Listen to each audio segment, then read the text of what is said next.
ட்விட்டரை திறந்தீங்கன்னா இன்னைக்கு டாப்ல இருக்கிறது டிஎன் பாலிடிக்ஸ் அப்படின்ற அந்த ஒரு ஹேஷ்டேக் தான்.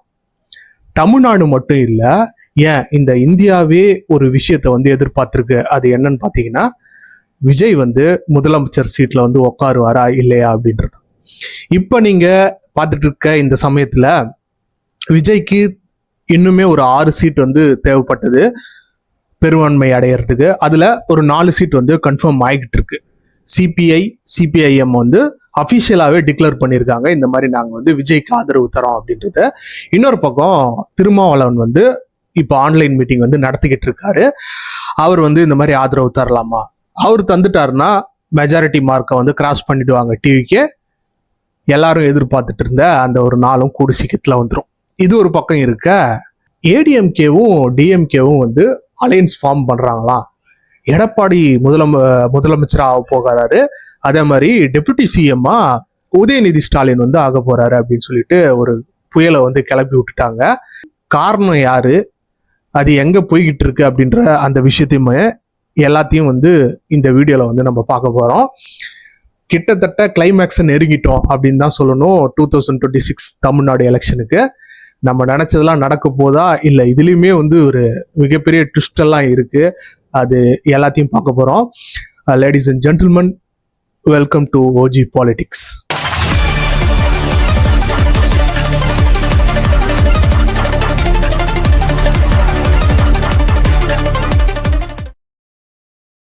காங்கிரஸ் வந்து டிவிகேக்கு சப்போர்ட் பண்ணி முன்னாடியே வந்துட்டாங்க.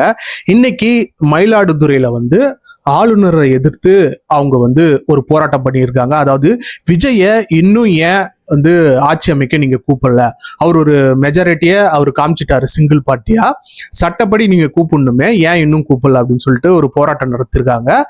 சரி, அவங்க கூட்டணி கட்சிக்கு வந்துட்டாங்க, அது இயல்பு தானே அப்படின்னாலுமே அந்த இடத்துல நடந்த ஒரு விஷயம்தான் ரொம்ப ஒரு பேச்சு பொருளா மாறி இருக்கு. டிஎம்கே வந்து காங்கிரஸ் மெம்பர்ஸ் வந்து தாக்கி அடிச்சிருக்காங்க. அது மட்டும் இல்லாம அவங்களோட கொடியெல்லாம், ஐஎன்சியோட கொடியை கீழே போட்டு அராஜகம்லாம் வந்து பண்ணியிருக்காங்க.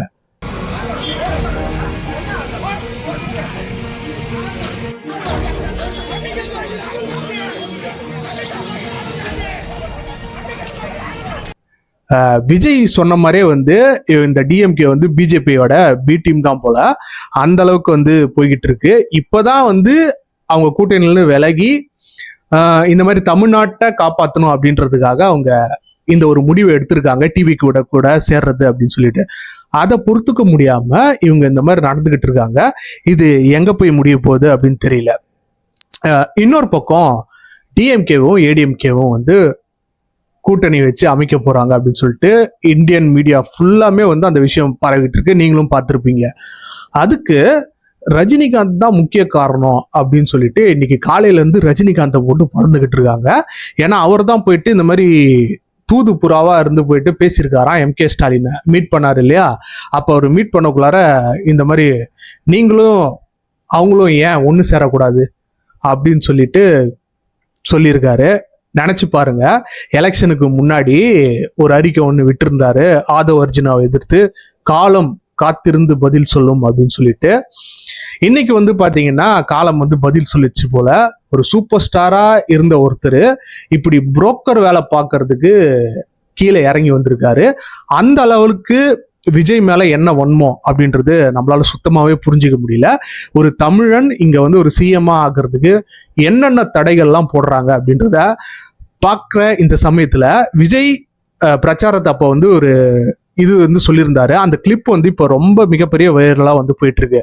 அதுல அவர் என்ன சொல்லியிருந்தாங்கன்னா, நம்ம 2 பேரும் எப்படி நமக்குள்ள அடிச்சுக்கலாம், அதாவது ஏடிஎம்கேவும் டிஎம்கேவும், ஆனா நம்ம 2 பேருக்கு இடையில 3வதா ஒருத்தன் வந்து வந்துடக்கூடாது, அது அப்படி வந்தான்னா அவனை நம்ம விடக்கூடாது அப்படின்னு சொல்லிட்டு தடுக்கிறதுக்காக நீங்க வேணா பாருங்க, இவங்க 2 பேரும் கூட்டணி வைப்பாங்க, இவங்க கிட்ட இருக்கிறது வந்து மக்களுக்கான ஃபீலிங் கிடையாது, எல்லாமே ஒரு அண்டர் கிரவுண்ட் டீலிங் தான் அப்படின்னு சொல்லிட்டு பேசியிருப்பாரு. பாரு, ஒண்ணு நீ இல்லனா நான் இல்லனா நீ இல்லனா நான், நமக்குள்ள வேற எவனும் நடுவுல வந்துடக்கூடாது. நாம 2 பேரால மட்டும்தான் மக்களை ஈஸியா ஏமாத்த முடியும். இந்த விஜய் வந்ததுனால நமக்கு பொழப்பே போச்சு. மக்கள் வேற அவனை தான் நம்புறாங்க.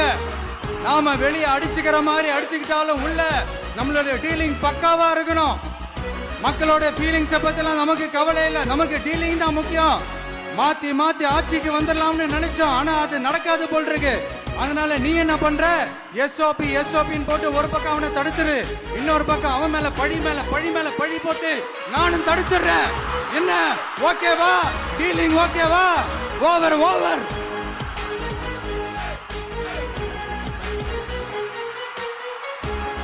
இந்த அளவுக்குலாம் எப்படி அவர் ப்ரிடிக்ட் பண்றாரு அப்படின்னு தான் தெரியல. அவர் என்ன நினைச்சாரோ அந்த எக்ஸாக்ட் சினாரியோ வந்து இப்போ வந்து நடந்துகிட்டு இருக்கு. ஏடிஎம்கே டிஎம்கே கூட்டணி எப்படின்னாலுமே சாத்தியம் இல்லை அப்படின்ற இந்த சமயத்துல வந்து இப்போ சிபிஐஎம் வந்து அஃபிஷியலாகவே அவங்களோட சப்போர்ட்டை வந்து சொல்லிட்டாங்க. அதற்குண்டான அஃபிஷியல் லெட்டருமே வந்து இப்போ வந்து வெளியாயிருக்கு. அதை வந்து சிடி நிர்மல்குமார் வந்து நேர்லேயே போயிட்டு வந்து பார்த்துருக்காரு. இப்போ இதோட இந்த 4 பேர் கொடுத்த அந்த சப்போர்ட்டோட சேர்த்து இப்படி இந்த 4 சீட்டோட அந்த ஆதரவு சேர்த்து விஜய்க்கு வந்து பார்த்தீங்கன்னா ஒரு 117 சீட்டுக்கிட்ட வந்து இப்போ ஆதரவு வந்திருக்கு. இப்போ விசிகே மட்டும் வந்துட்டாங்கன்னா அந்த 117 + 119 வந்து வந்துடும். அதுல ஒரு சீட் வந்து விஜய் வந்து ரிசைன் பண்ணி ஆகணும். அதனால ஒரு கிளியரான மெஜாரிட்டியா 118 வந்து வந்துடும். அதுக்கப்புறமேட்டா வந்து ஆளுநரை வந்து பார்க்கலாம். இருந்த போதிலும் வந்து இப்ப விஜய் திருப்பியும் அதாவது 3வது தடவை ஆளுநரை வந்து மீட் பண்ண போறதா அப்படின்றத பேச்சு நடந்துகிட்டு இருக்கு. இந்த சமயத்துல தான் நமக்கு ஒரு டவுட் வந்து வருது. இந்த மாதிரி சிபிஎம் வந்து ஆதரவு தெரிவிச்ச கொஞ்ச நேரத்திலே வந்து பாத்தீங்கன்னா மு.க. ஸ்டாலின் வந்து ஒரு ட்வீட் வந்து போடுறாரு. அதுல என்ன சொல்லியிருந்தாருன்னா, தமிழ்நாடு சட்டமன்ற தேர்தல் முடிவுகள் வெளியாகி மக்களால் தேர்வு செய்யப்பட்ட சட்டமன்ற உறுப்பினர்களின் பட்டியலை தேர்தல் ஆணையம் வெளியிட்டு விட்டது. ஏற்கனவே இந்த சட்டமன்றத்தையும் கலைத்து மாண்புமிகு ஆளுநர் அவர்கள் ஆணை பிறப்பித்து விட்டார். இப்படி ஒரு நிலையில் தேர்தல் வென்ற சட்டமன்ற உறுப்பினர்களை பதவி பிரமாணம் எடுத்துக்கொள்வதற்கு மாநிலத்தின் நலனை முன்னெடுத்து புதிய அரசு அமைக்க வேண்டிய காலத்தின் கட்டாயம் மட்டுமல்ல, ஜனநாயகத்தின் மிக முக்கிய பணி.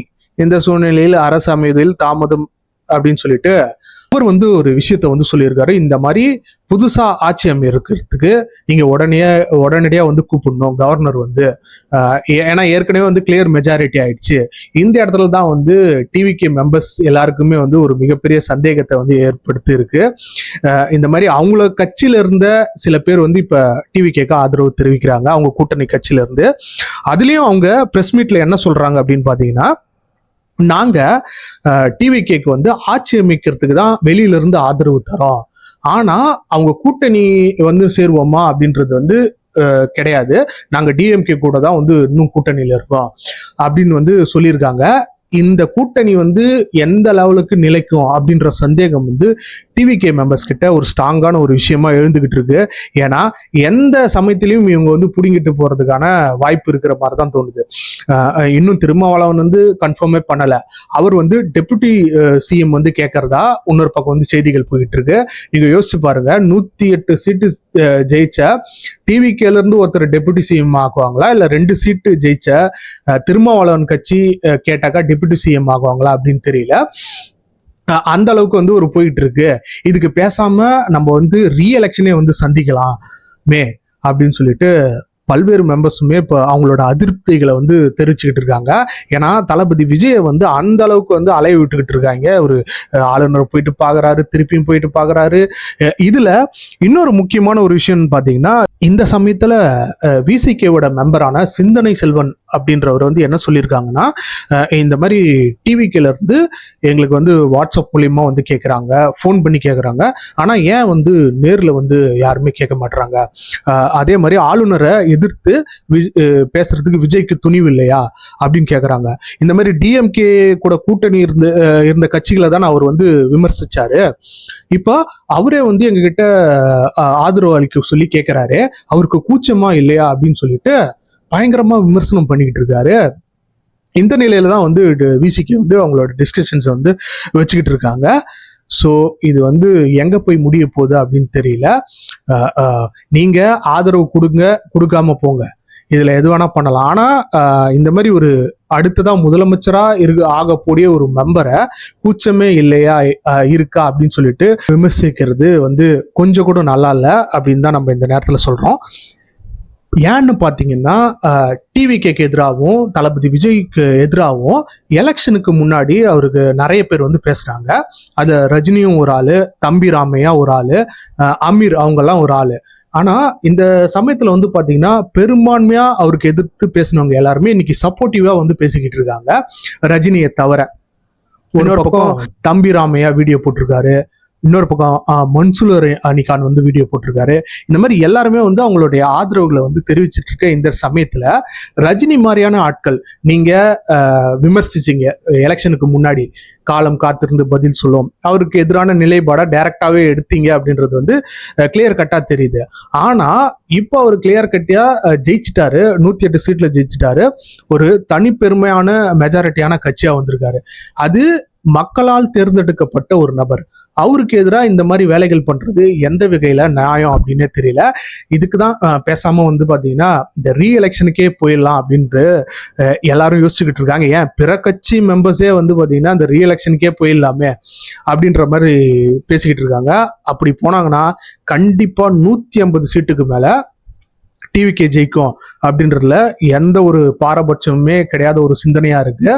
அதுக்கு பயந்துகிட்டு தான் வந்து பாத்தீங்கன்னா ஏடிஎம்கே டிஎம்கேவும் வந்து இந்த மாதிரி ஆட்சி அமைச்சிட்ட பிறகு ஒரு 6 மாசம் கழிச்சு இந்த கட்சிகள்லாம் அந்த ஆதரவு நிலை எடுத்திருக்கக்கூடிய கட்சிகளை பிடிங்கி ஆட்சியை கவிழ்க்கலாம் அப்படின்ற மாதிரி ஒரு பிளான்ல இறங்கியிருக்காங்க. அது நம்ம பார்க்கக்குள்ளே இந்த அரசியல் சினாரியோஸ் நடந்துட்டு இருக்கக்குள்ளே நமக்கு தெரியுது அதுதான் நடக்க போகுது. பார்த்துக்கலாம். விஜய் சிஎம் ஆகணும், அதுதான் வந்து பாத்தீங்கன்னா இங்க பெரும்பான்மையா இருக்கக்கூடிய மக்களுடைய ஒரு கனவு. அட்லீஸ்ட் அவர் வந்து சிஎம் ஆகி ஒரு 6 மந்த் ஆச்சும் உட்காரணும். அதுக்கப்புறம் என்ன நடந்தாலும் பார்த்துக்கலாம். ஏன்னா ரீஎலெக்ஷன் வந்துச்சுன்னா கண்டிப்பா ஒரு கிளியர் கட்டான மெஜாரிட்டியில வந்து ஜெயிச்சிருவாரு. ஈவன் ராமதாஸ் கூட வந்து பாத்தீங்கன்னா இப்போ அவர் விஜய்க்கு சப்போர்ட்டா வந்து அவர் வந்து பேசியிருக்காரு. ஆனா இந்த டிஎம்கே மெம்பர்ஸ் ஏன் வந்து இந்த அளவுக்கு பண்றாங்க அப்படின்றது கிளியர் கட்டாவே புரியல.